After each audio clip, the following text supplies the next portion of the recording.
WWE Survivor Series is over, but the news keeps on coming. Guys, we got to talk about a lot of big things happening in WWE. As always, if you guys want more videos like this, go ahead and click that subscribe button, ring that bell, get notified, because you're not going to want to miss these videos, live streams, and shorts going forward. And then, as always, timestamps in the description down below. WWE is headed to India. Shout out to Riju Dasgupta. Hopefully I pronounced that correctly. So for those who are unaware of what is happening here, WrestleVotes put out a very interesting tweet about a week or so ago about some backstage chatter about WWE doing an international live event in January. Now, Riju Dasgupta, the content manager for Sportskeeda Wrestling, actually put out a very interesting article, a very big exclusive, because it appears that WWE is headed to India in January, and there are talks of WWE doing this at the Indian city of Hyderabad. Hopefully I've also pronounced that correctly.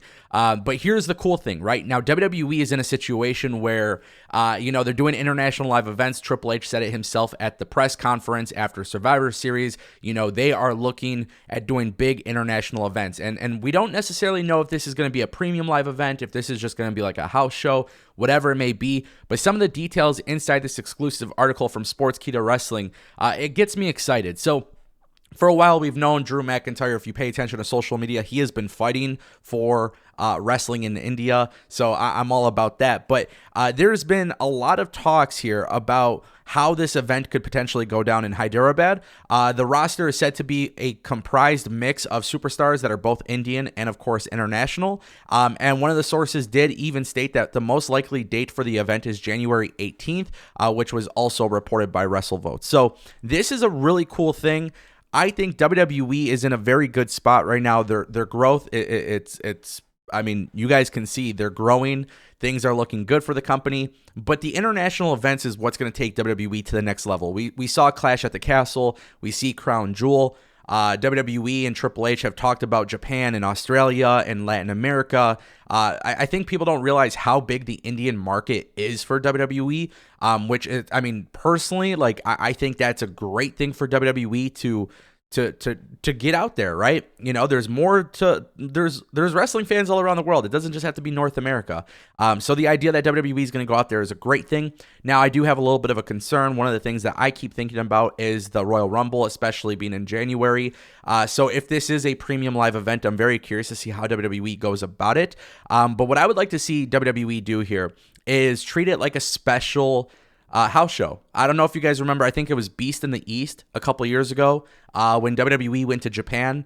It was like a network special, but it technically was a house show. I think WWE should do more of those, and I think this could be a great example of that. And then obviously when you look at the talent from India that are in WWE, there's a lot of talented people, so I want to see WWE, hit that international market. I want to see them go to more countries, put on more events, definitely capture it on camera, tie in some of your storylines to some of these events. It doesn't necessarily have to be a premium live event. It doesn't necessarily have to be a massive stadium show. It could still be successful without being that, but obviously I would like to see that. So good stuff from Riju Dasgupta and Sportskeeda Wrestling. This is exciting. I love to see WWE make these kind of moves, and I just want to see what transpires.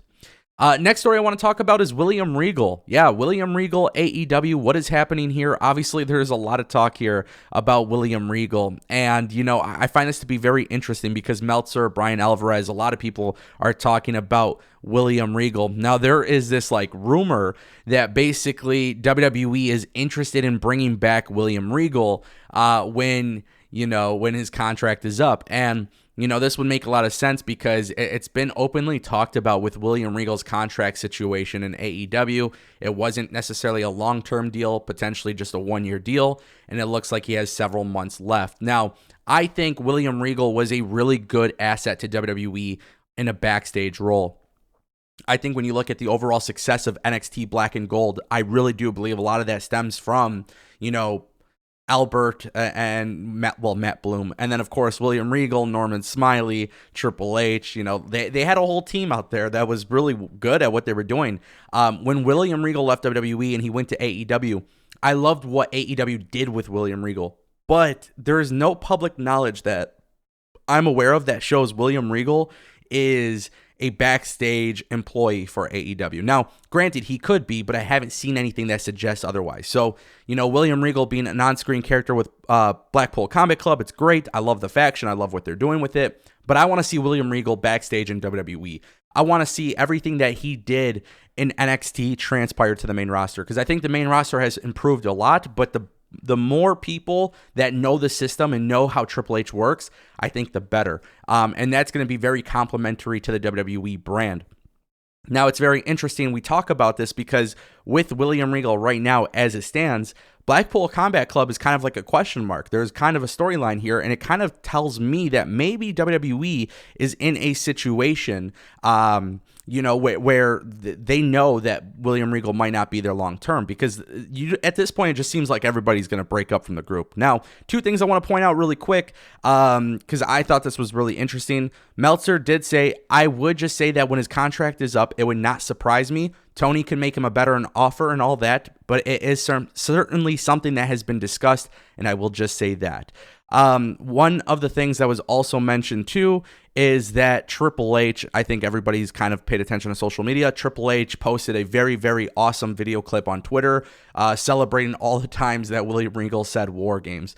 So, if this is something that's being discussed, if WWE is interested in William Regal, I think it makes a lot of sense.